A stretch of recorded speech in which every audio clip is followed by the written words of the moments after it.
ខ្ញុំឈ្មោះជុនច័ន្ទរាមរៀនថ្នាក់ទី4ក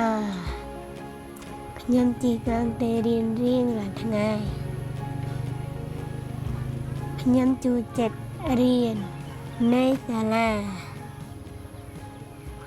ព្រោះចូលចិត្តលេងជាមួយមិត្តភក្តិខ្ញុំមិនចង់ចោះទេអាទូចនេះមិនដំបងបានកាត់មកណែនាំទៅថាវាពិការអញ្ចឹងឲ្យវារៀនឲ្យចេះដឹងទៅបានវាចេះដឹងបានវាចាំជីវិតវាទៅមុខបានស្រួល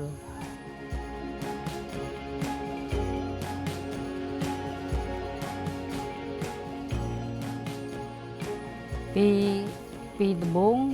អត់ទាន់មានអង្គការប្រតិបត្តិកុមារពិការកម្ពុជានឹងកុមារពិការភាគច្រើនក៏អត់បានចូលរៀនទេដោយសារតែគ្រួសារម្ដាយមានអាណាព្យាបាលគាត់ក៏អត់បានយល់ថាកូនពិការរៀនសូត្រក៏មិនបានធ្វើការងារចាប់តាំងពីអង្គការប្រតិបត្តិកុមារកម្ពុជាចូលមកសហការជាមួយនាងខ្ញុំចុះទៅតាមដានស្រង់ទិន្នន័យកុមារជំរុញឲ្យគាត់ចូលរៀនផ្ដល់ជាសម្ភារៈសិក្សាតាំងពីសម្លៀកបំពាក់អញ្ចឹងគាត់បានចូលរៀនគ្រប់គ្នា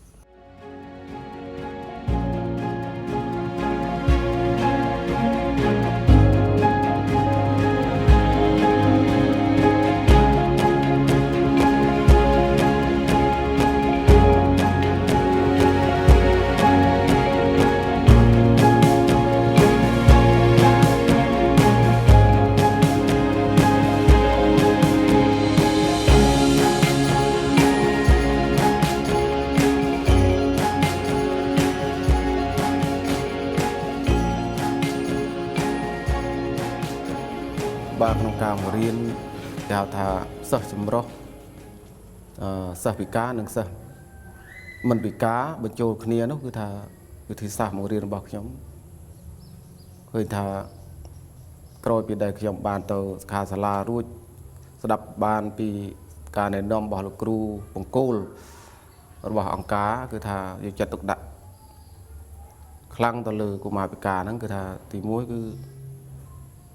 រៀបចំឲ្យគ្រូនឹងរៀបចំតុអង្គុយផងប៉ុន្តែដល់លេខសាលានេះវាអត់មានតុជួរទេមានតុឈើវាអាចរៀបជាអក្សរអ៊ុយក៏មិនបានដែរគ្រាន់តែខ្ញុំសេរីសាស្ត្រនឹងឲ្យមកអង្គុយខាងមុខឬក៏អង្គុយជិតមាត់ទ្វារជាដើមបាទហើយ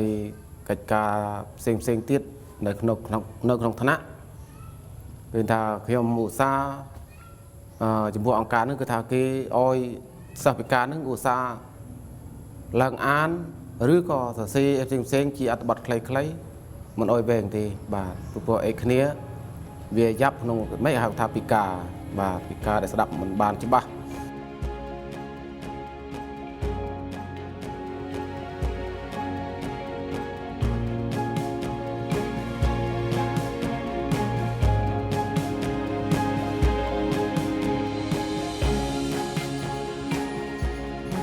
ថាឲ្យកូនចេះល្អ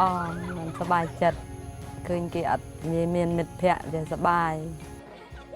នៅថ្ងៃអនាគតខ្ញុំចង់ក្លាយជាគ្រូពេទ្យចិត្តវាចង់សប្បាយចិត្តបានវាគិតថាវា